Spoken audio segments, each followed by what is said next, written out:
Hello, everyone. Thanks so much for listening to Diz Connected, an unofficial Disney podcast of magical proportions. I'm Whit Laxon, your Disney enthusiast host, and coming up, oh wow, I'm the size of a toy because look how big Andy's footprint is. Elastigirl and her motorcycle was the coolest thing. The weirdest Pixar short ever. It really is.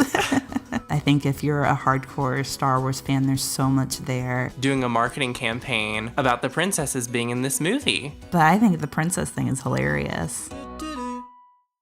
Hey guys, what's up? It's Whit, back for another episode of Diz Connected, and joining me as always via Skype is my friend and fellow Disney enthusiast, Katie Carter. Hey Katie. Hey Whit.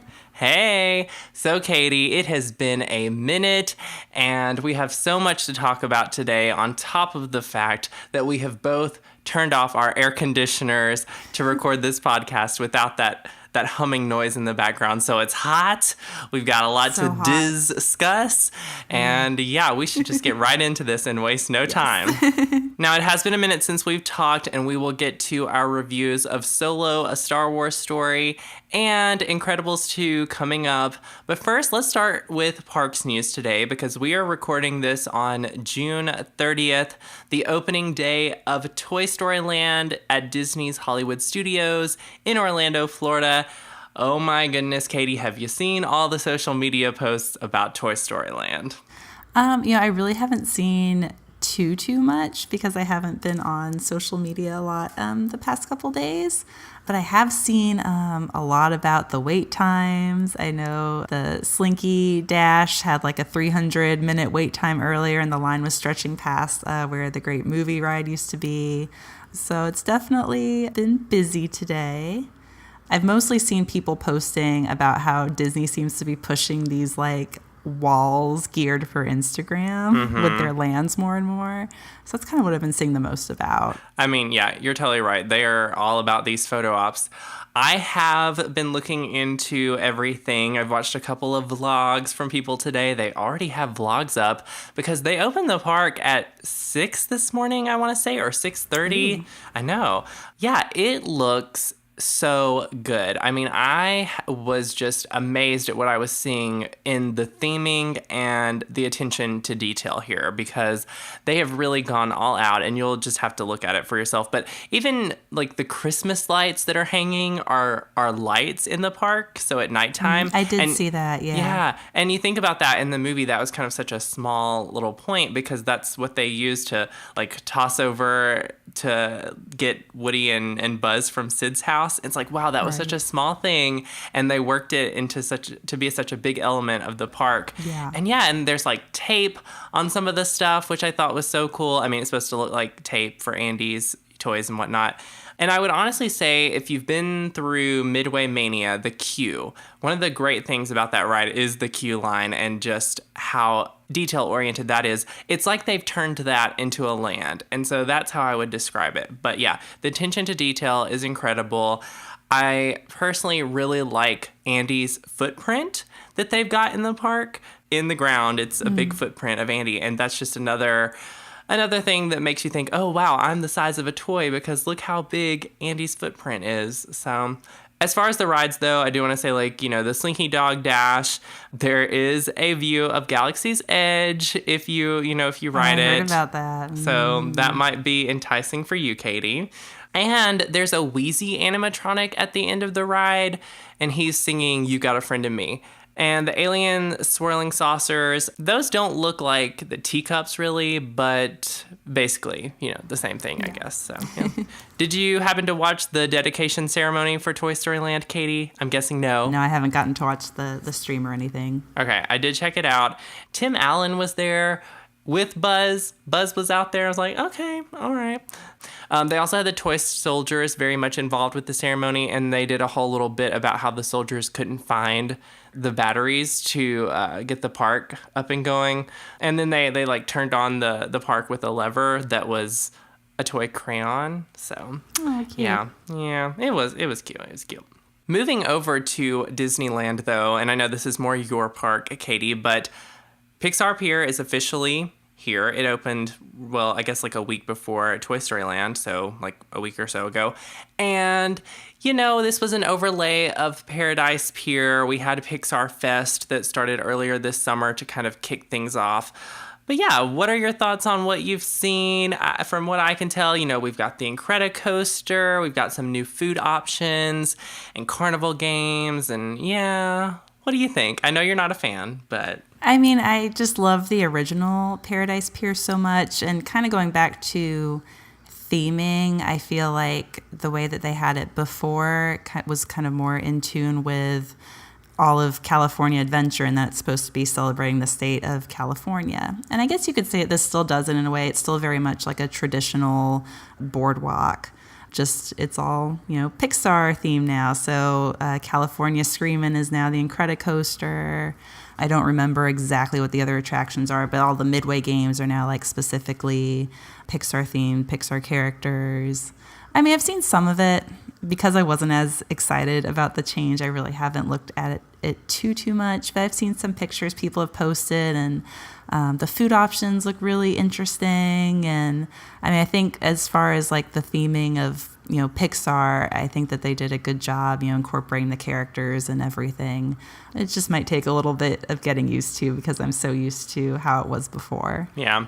And I watched the Incredicoaster, like I watched one of those point of view videos on YouTube, and it looks like they really took more out of Incredibles 2 for the ride. So that was interesting.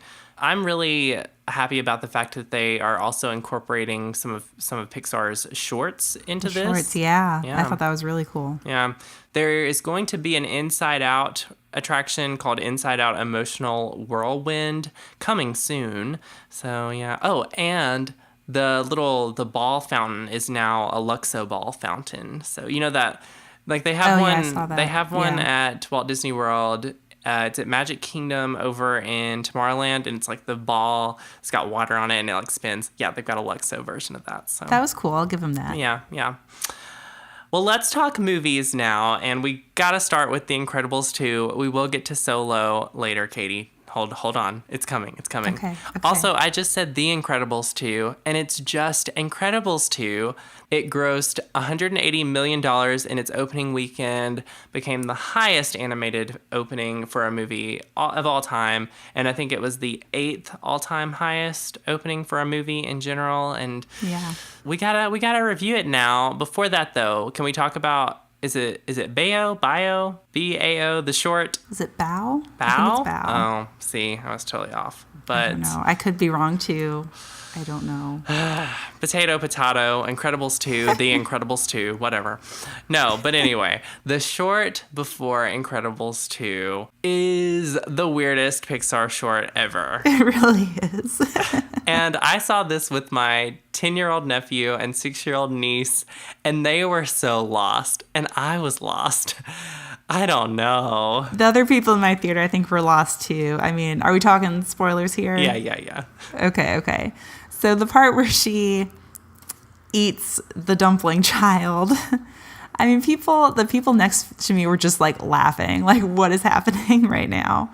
And like in the next scene, you start to see it kind of all comes together, like what was happening, but it's very strange. Yeah. It's a really weird moment. Right. For sure. There's some cultural significance to it, I guess, but yeah, it was still so strange. But it was kind of this metaphor for this woman this mom and her son had grown up, and then she makes a dumpling, and we see the dumpling turn into a baby and then grow up as well and leave the house.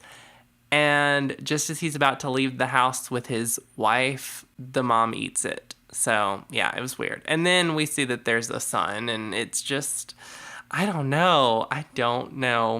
It was a head scratcher. I like it more when I reflect on it. In the moment, it was kind of strange.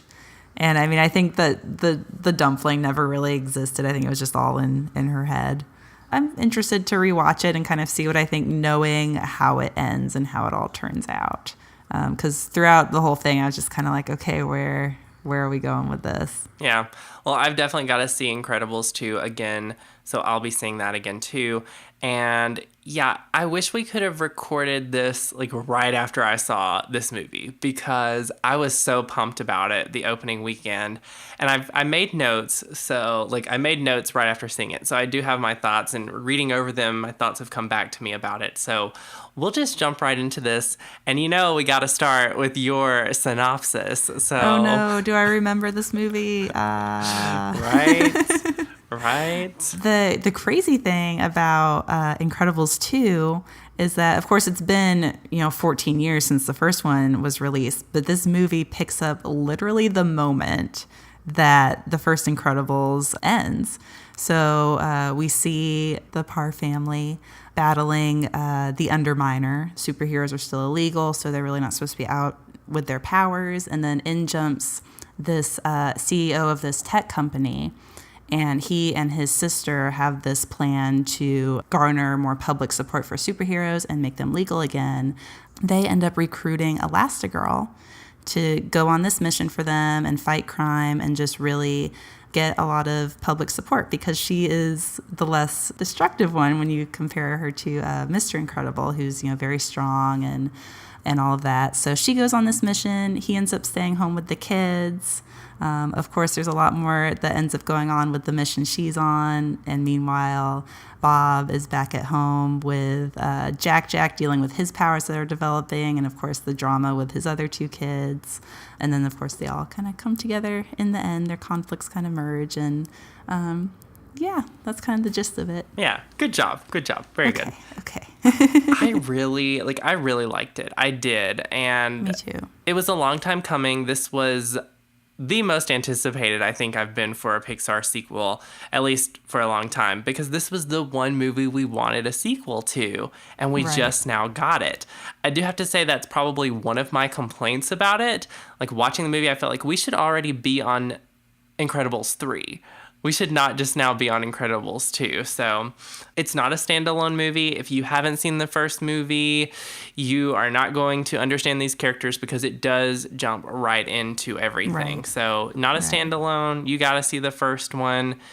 And yeah, so let's get into some specifics here. We will talk spoilers. So if you haven't seen the movie, come back and listen afterwards. The animation is so good in this movie. So good. Yeah, I watched the first movie not too long ago, just kind of as a refresher because it had been so long. And I mean, that movie still looks great, don't get me wrong. But when you compare it to this and just other animated movies from today in general, it's night and day. Yeah. And this one, it just looks fantastic. The details and the environments, like their big house that they go to, and even like the cities and just every environment that they're in is so like beautiful and detailed. I mean, it really just looks like it's right out of a comic book. Yeah. Next thing we got to talk about is the action in this movie, because the action Such good action is so good. Like this is a summer blockbuster. Yeah. Elastigirl and her motorcycle was the coolest thing in the world to me. I loved that sequence so much. Mm-hmm. Go Elastigirl. It really is Elastigirl's movie, and I'm glad you pointed out that they wanted her instead of Mr. Incredible because she is less destructive, because I think that could potentially be something that people get confused by. They didn't make it extremely clear why it was about Elastigirl, but I think in the world we live in today, like that's awesome that we've got, the female character in the forefront for sure. And this movie, it was a little political, and I liked it. I liked that they sort of took that stance of like, we want to make the superheroes legal again.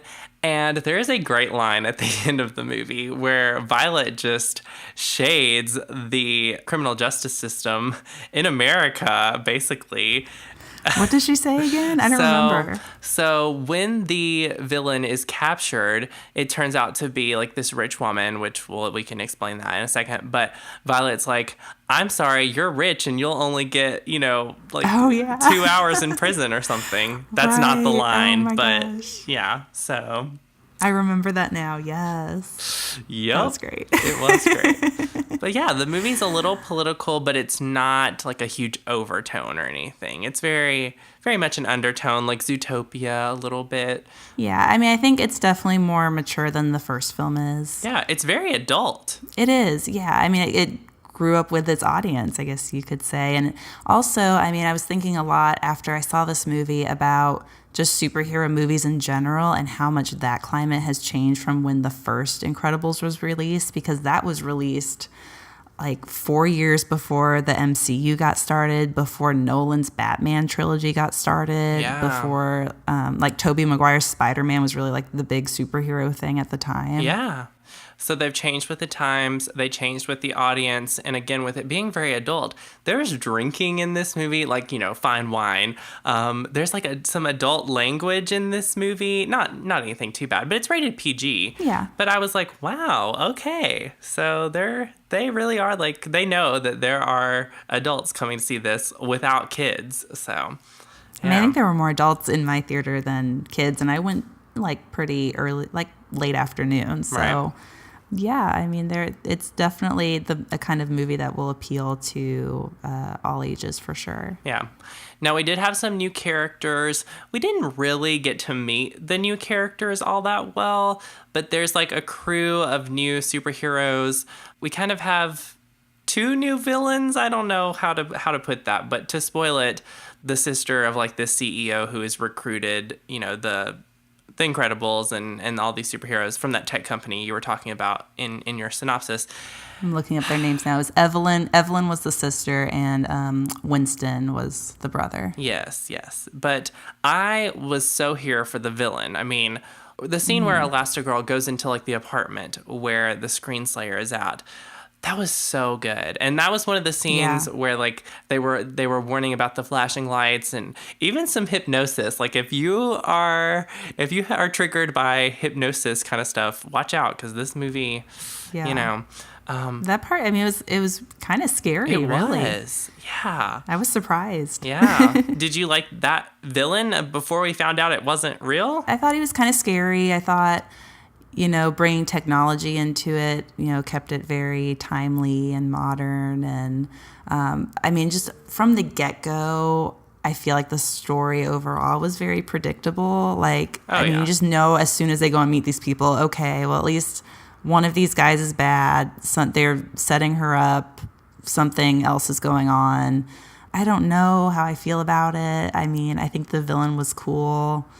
But at the same time, I just feel like the whole idea that Elastigirl was being set up and that there was actually like another villain behind that villain was just very predictable. Yeah, no, I didn't like the plot twist. And I knew as soon as Evelyn walked out and like she drops something or something to like make herself, draws attention to herself when she enters the movie, I knew that it was her. Like I didn't suspect it was going to be the brother. So I saw that coming. And as we know, like Disney and Pixar are on this kick of twists at the end of their movies, and it's so old at this point. Please stop, because we saw it in Coco, we saw it in Zootopia, was it in Wreck-It Ralph? Yeah, Wreck-It Ralph. Like we see it in it's been in all of their latest movies, Frozen, So let's calm down on the plot twists, please. Yeah. Because it does make it predictable. You're right. So it does, yeah. Yeah. I mean, that was probably my biggest issue with this movie, which isn't a huge issue. No. Yeah, I mean, it just kind of makes the story lose a bit of its impact toward the end, I feel like. True, yeah. On the positive side, Jack steals the movie. Absolutely, yes. Yeah. Love Jack so much. Had all the funniest bits. Like by far. As they're discovering Jack has these powers, we really see more powers than in the first movie or even from that short that they had like on the Incredibles DVD. Yeah. Remember that? So I forgot about that. Yeah, he's got like laser eyes now and he basically has like every power that you could ever think of. My favorite scene in the whole movie is when they go to the restaurant. Oh my God, yes. And Bob... Her reaction is so great. Bob embarrasses Violet because Violet's love interest from the first movie is back in this movie, but they have erased his memory, so he doesn't know about the Incredibles because that's how it starts out in the beginning. But like they go to this restaurant where he's working and he's their waiter, and Violet gets so embarrassed that her drink shoots out of her nose. And it's so funny. It's so funny. Like, it's one of those things you just have to see it to get it. Because it's so, the way they animated it is just so great. That was my favorite part. And Bob was trying so hard to be helpful, but it was just like, no. Oh, it was great. Edna Mode was not featured very much. She does have like one scene where Bob takes Jack to her house and she becomes, Auntie Edna. But like, I needed more of her. It felt like they didn't know what to do with her or something. Yeah. And there was one part where like towards the climax and, everything is unfolding where the kids were thinking about, running away to Edna's house. And I was like, yes, go there. Come on. Let's bring Edna back in. They didn't do that. I know. But yeah, Edna just really had that one scene. So...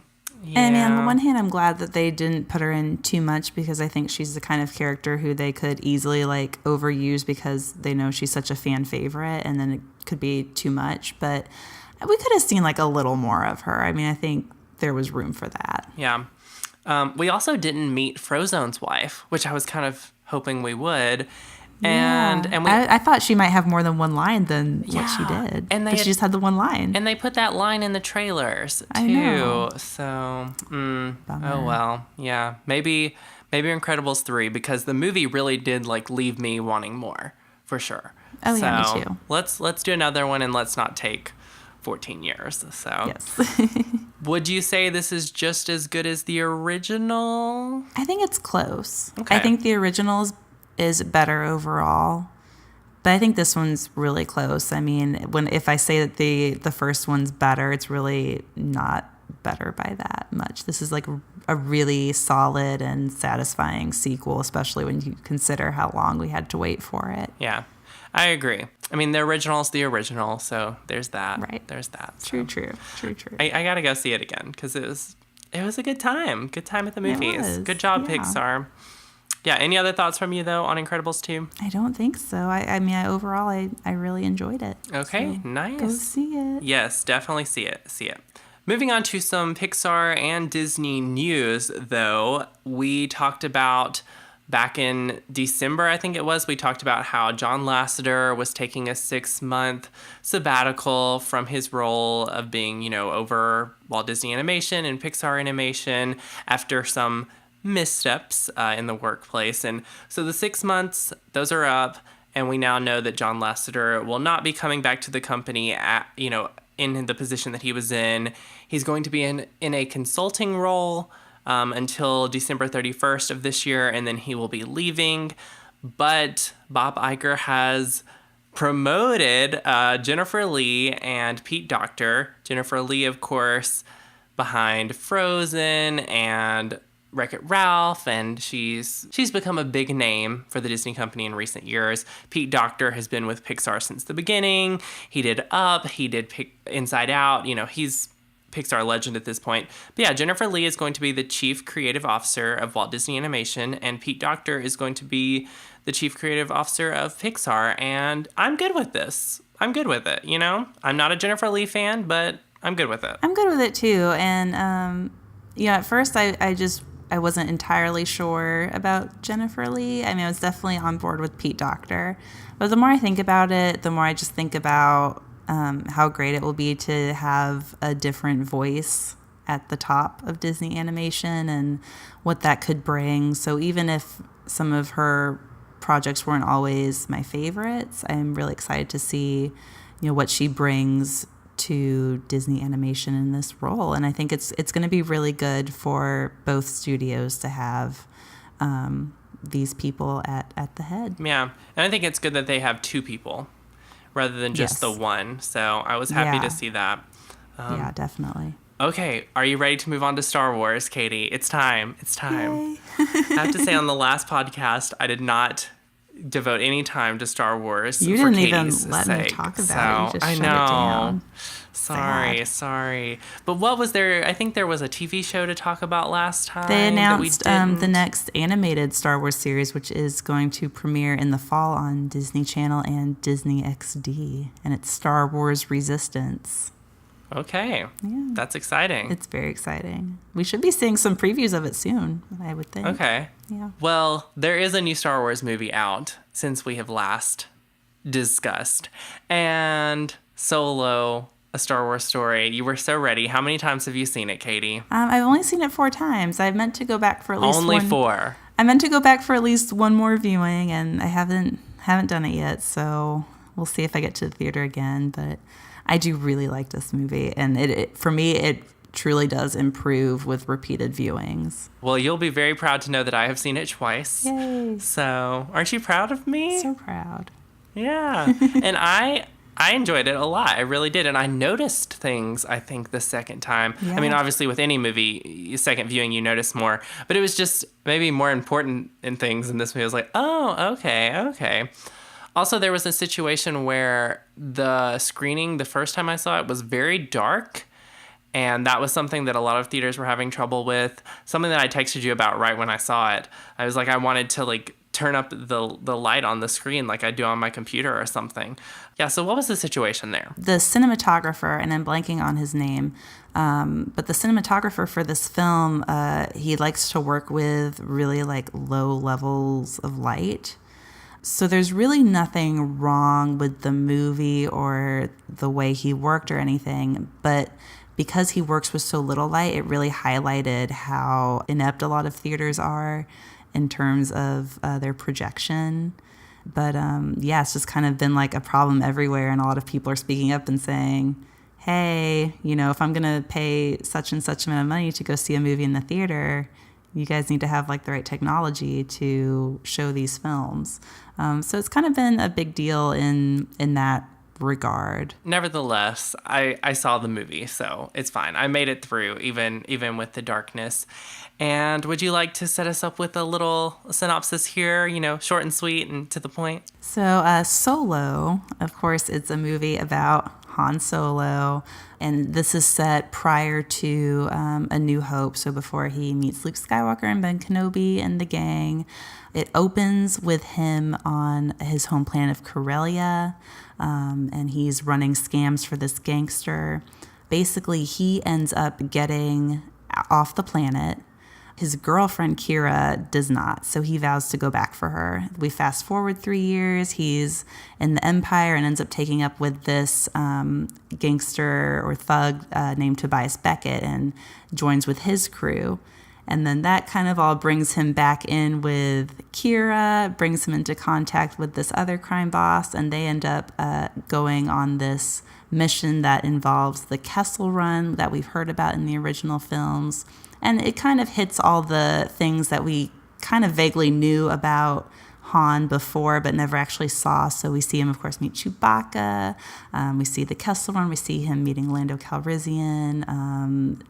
Seeing him get on the Millennium Falcon for the first time, and all that. But it all kind of revolves around this plot and this job that they're running for this mobster whose name is Dryden Voss. Oh yeah, yeah, he's very creepy. Well, you mentioned the marks that it hits. And I think you wrote in your review that kind of bothered you a little bit. I don't know if it bothered me. I mean, it was obviously one of those movies where it's like, well, they hit every single mark that we would have expected, and everything we knew about Han Solo from the other movies or that we'd heard about was shown here. There was just one spot that I was kind of like, really? And it was funny, but it was the part where he was like, Chewbacca, you need a nickname. And I was like, really? That was kind of lame. So that part, I get that part. That part didn't bother me as much as the part where Han gets his name. Oh. So basically, I guess spoiler if you haven't seen the movie yet, but when Han is registering with the Empire, the guy signing him up is like, what's your name? And he's like, Han. And he's like, well, is that it? Like, who are your people? And Han's just like, I have no people. And he's just like, Han Solo. And I was just like, really? That's so bad. That's so bad. Just let it be like his actual name, please. Yeah. But it was just one of those things like the scene is set up and you just like know that it's coming and it's going to be dumb and it just happens. And what can you do about it? It's Star Wars now. But that's really the only part that I hated. Okay. It was a fun movie. It really was. It really was. I mean, and the first time I saw it, I had like such a weird reaction the first time. So it took me I think by the time that I sat down to watch it for the third time, I was like, okay, I'm ready. I'm excited. And I was able to like really, really enjoy it and not like pick it to pieces or, be reeling from something crazy that just happened that I wasn't expecting and all of this. But it is really fun. I think once you kind of know where it's going to, it gets more fun on repeated viewings. And I overall, I really liked it. And there are parts of it that I just absolutely love to death. I think if you're a hardcore Star Wars fan, there's so much there made for those Star Wars fans who've like read all the books and watched all the TV shows and the animation and the comics. It's just really such a love letter to the Star Wars fans. So I love that aspect of it. For me, being someone who I'm a fan of Star Wars, but I'm not on your level of fandom, but it was really fun and it was so action-packed. I mean, the action I thought it was so balanced, like throughout the movie. It kind of reminded me of Force Awakens. I mean, there wasn't a lot of, lulls in the movie where it was kind of boring. Loved Lando. I thought Donald Glover was really the star of this movie. I don't think that the actor playing Han Solo, what was his name? Sorry. Alden Ehrenreich. Okay, yes. I don't know if this was like a star-making role for him. Oh, I disagree. I thought he was great. Okay. I mean, yeah, I thought it was great, but I don't know if we're going to like think of him. Maybe if they make more solo movies, but time will tell. For him, though, I do have a note about the smirk. I thought he got the smirk right for Han Solo. I agree. So yeah, good for him on that. Kira, liked her. Do you like her? Okay, listen. So my favorite, I think my favorite. No, I love her. I think she stole the movie. I thought her performance was fantastic. I thought her character was so interesting. And just really, I mean, it was just throughout the movie, like you knew that there was something going on with her, but you were never really sure whose side she was on or if she was going to betray them or what was happening. And also my other favorite was Chewbacca. Wait, not the droid? No. I mean, I liked Okay. L3, but I mean, this was like such a great Chewbacca movie. I mean, we got like so much good Chewie content from this, and he really like felt more like his own character than a sidekick in this movie than I think in any Star Wars movie. And Jonas, who is playing him now, he took over for Peter Mayhew. He also played Chewbacca in Last Jedi, and I think he's just doing such a great job. So good for him. So we had Woody Harrelson as Tobias Beckett, as you mentioned. I'm a little tired of seeing Woody Harrelson in movies for a minute, but he did good. Yes, so I agree with that.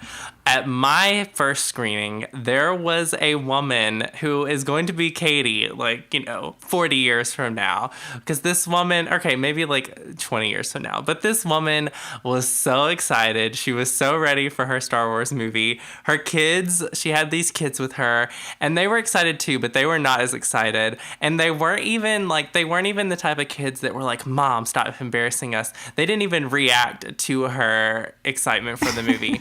She was so excited when things would happen, and she would like scream and like clap. Nobody else in the theater was really doing this. And the part, and this is a spoiler, but the part when Darth Maul came on the screen, she like screamed. She was clapping so much and so excited. And I was like, okay, that was cool, but were you screaming and clapping? I was honestly just like so surprised that I had almost no reaction other than just like shock and then just like giggling for the rest of the movie, and then for like an hour after the movie. That was my initial reaction. And I was told that that's like if you watched the Clone Wars, right? It's a big arc in the Clone Wars, and then he's also in Star Wars Rebels. So I knew that he was alive during this time. Other people who watch those shows like knew that he was like around at this period that the movie takes place in. But to go into a movie about Han Solo, I mean, you just don't think that Darth Maul is going to appear. And more than that, it's the fact that they brought this element into a live-action Star Wars movie on the big screen from the animation. So they're connecting them even further by bringing that in. And there are a lot of people, even people who are Star Wars fans, who like to say that the animation isn't canon or that isn't really Star Wars, which is not true. And I think this just, further confirms that it is Star Wars. It's valid. And I love that so much. And the part where he's talking and he ignites the lightsaber and you hear a few notes of Duel of the Fates from the Phantom Menace, I was just like living my best life in that moment. That was so great. Never would have expected that from this movie or any other Star Wars movie. So that was just everything. I love that part so much. Yeah. And you really didn't talk about Lando too much. So what were your thoughts on Lando? I really liked him. I thought Donald Glover did a good job. I think there were a few lines, like the way he delivered them, he was kind of overdoing it a little bit. I think he and Alden both did a good job portraying the spirit of the characters without doing parodies of the actors, the original actors playing those characters. And I really like them together. I know that this isn't a Lando movie, but I would still like to see more Lando, maybe in the future. But yeah, I liked him. Yeah. He has good fashion. Any other thoughts on Solo? I just really like it, and I don't want to get into all the, negative things that have been surrounding it. Right. I just think it's really fun, and I think if you kind of ignore all the noise around it and just go watch it, you'll probably really enjoy it. Yeah. I want to get to some trailer talk really quick. We've had some movie trailers recently that have been released. The Wreck-It Ralph trailer for, Ralph Breaks the Internet, Wreck-It Ralph 2, the Disney princesses. We've seen them now. You saw them at D23 along with the other Disney fans last summer. And, they are full on doing a marketing campaign about the princesses being in this movie. Everything about this movie is so weird to me. I don't know. But I think the princess thing is hilarious. Yeah. Was that what you all had seen at D23, or did you all see more of a scene? I know we saw the scene that they showed in the trailer. I don't remember how finished it was because there was a good bit of what they showed us that was not finished animation. But they showed us more than that. A lot of the details about the princesses that we see in this trailer, in the animation and everything. It's really well done. If you know your Disney, there's a lot to see there. Oh, yeah. I love how, Pocahontas' hair is flowing in the non-existent wind. Right. And I love when Cinderella breaks her glass slipper. Cinderella. That's my favorite part. To use it as a weapon. I know. And she's so fast about it. Yeah. And she does not hesitate. I sent you something. I think it was a tweet where somebody had pointed out that we see Cinderella's ears in this movie. And that's weird. I know that's a weird thing. It's so weird. Yeah, go look at 2D animated original Cinderella in her ball gown. Yeah. No ears are shown. Her hair is covering it up. And then they've got her ears out in this movie. So, yeah. But now when I saw this trailer before Incredibles 2, it was so funny because all the kids in the audience got really excited to see Moana. They were like, Moana?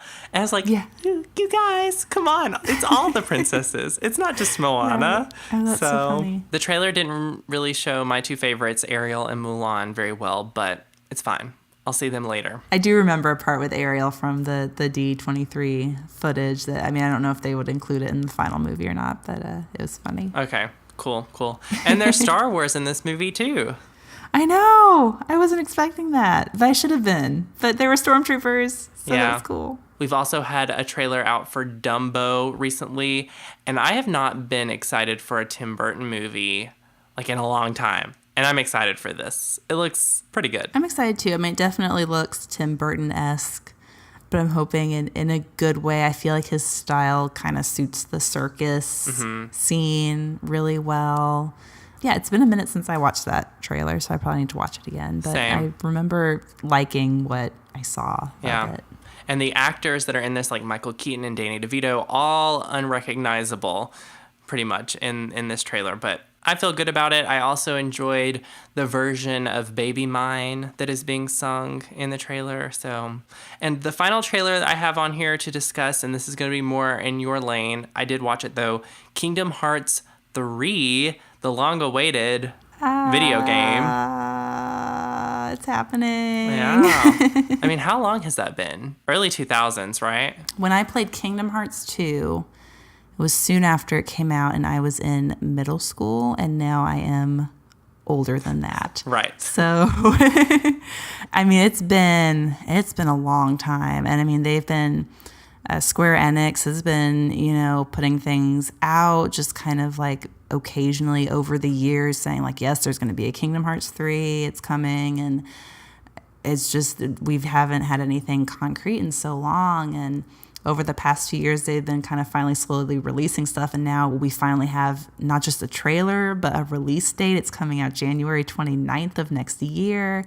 I think they actually released 2 different trailers from E3 a few weeks ago. I saw the one with like where Elsa was going to be a villain. So yeah, there's the Frozen one. I think the other one revolved around pirates, but I don't really remember. But yeah, it looks good. I mean, we see a lot of the same characters kind of making appearances, and the girl, I don't remember her name, but she did like the title songs for the first 2 games. She has a new song that she did for this game. And we get to see a lot of like Disney worlds that we went to in the previous games are back in this one, but also some new worlds from more recent movies. And we have like Pixar in there. I mean, I'm just really excited because those games are so great, and I just remember loving them so much. I'm excited to replay them before the new one. I think the story is so interesting and so complicated, just like really surprisingly layered, and the way it merges these Final Fantasy characters with the Disney characters. It's so cool. And the second game left us on a cliffhanger, which was not okay because that was a really long time ago. So I mean, I've never been a gamer, but I always thought Kingdom Hearts looked really cool, of course. So it's really cool. And obviously, I mean, if you love Disney, like there's so many Disney characters, and all the worlds that you go to are Disney themed for like just different Disney movies. And it's just really awesome. I love those games so much. Nice. Okay. Personal notes here to round out things. I went to a Disney in concert event in Nashville last weekend. It was called Disney in Concert, Magical Music from the Movies. It was so good. It was the Nashville Symphony, and they had 4 vocalists who were incredible, and I posted some video on the Disconnected Instagram, which is still a thing, I guess, but it's Disney_connected, and there's some videos on there. It was so good, Katie. I so enjoyed it, and it was almost an Alan Menken. Did you see the videos I posted or anything? I did. Okay. Yeah, so it was almost an Alan Menken tribute to a point, because they did like, they went movie by movie. Like at the beginning, the orchestra did a medley of some of the more classics like Cinderella and Peter Pan, but then they went movie by movie. So they did Little Mermaid, they did Beauty and the Beast, they did Pocahontas, of course, all Alan Menken, Howard Ashman, I guess Steven Schwartz would be in there too. But yeah, and then they went to Sherman Brothers for a minute. So they did Jungle Book, they did Mary Poppins. They had a huge Mary Poppins moment, which I loved. Like they did Jolly Holiday. Like they didn't just do, they did some good stuff. Nice. And then they did Frozen, but they kept it short. All they did was Let It Go. And the girl who did it did a good job. I was fine with it. They did a Pirates of the Caribbean medley with the orchestra. It was pretty good if you like pirates. They ended it with Lion King, of course, which was great. And I mean, overall, it was really fantastic. I gotta say, like, it was worth it. So it wasn't even that expensive, but it was so worth it. I'm glad that I went. I was living my best life with other Disney fans who were there that night. And yeah, kudos to the orchestra and the vocalist that I mentioned. And they left me wanting more. I will say that. So it's always good to leave them wanting more. And Katie, I know you just met Corbin Bleu from High School Musical, right? I did. I met him last night. He's in town right now in Singing in the Rain. He's in the leading role of Don Lockwood, of course, played by Gene Kelly in the movie. And I saw him last night. He was absolutely fantastic. I mean, his dancing and singing is unreal, of course. I mean, we know he can dance from High School Musical and all of that, but it's just like next level here. And he was really great. And I got to meet him after the show. And he was really nice. And yes, it was good. Did you happen to ask him for the time, Katie? I wish I had. Everything just happened so fast. Yeah. You should have been like, excuse me, what time is it? Excuse me, what time is it? Yeah. That would have been great. Oh, That would have been great. And hey, final topic here, Katie, today, and we have talked for so long, but our favorite Disney animated movie just celebrated 10 years, Mulan. 20 years. What did I say, 10? Oops. Yes. 20. See, it's too hot. We've been talking for too long. It's really hot. But 20 years of Mulan. Wow, time flew by, but I still remember it very vividly from 1998. So, and we've talked about that before on this podcast. And so, yeah, I did watch Mulan that night. I did, although I fell asleep, but only because I've been commuting for a while for my new job. So I was tired, but yeah. I watched it the other day, actually. I put it on, and it's just still one of my favorite movies. I love it so much. And I still very vividly remember the first time I saw it in theaters when it was first released. And it just never gets old. It doesn't. It's so good. And I even got some Mushu socks from Hot Topic in honor of the occasion and wore them that day. So, yeah, I was celebrating. But yeah. Well, that's all for this episode of Disconnected. Thanks so much for listening. Katie, thanks so much for joining me. Thank you for having me. Of course. And for more Disconnected content, you can follow at Disney_connected on Instagram. You can find mine and Katie's social media links in the description below. And until next time, have a magical day, and I'll see you real soon, folks.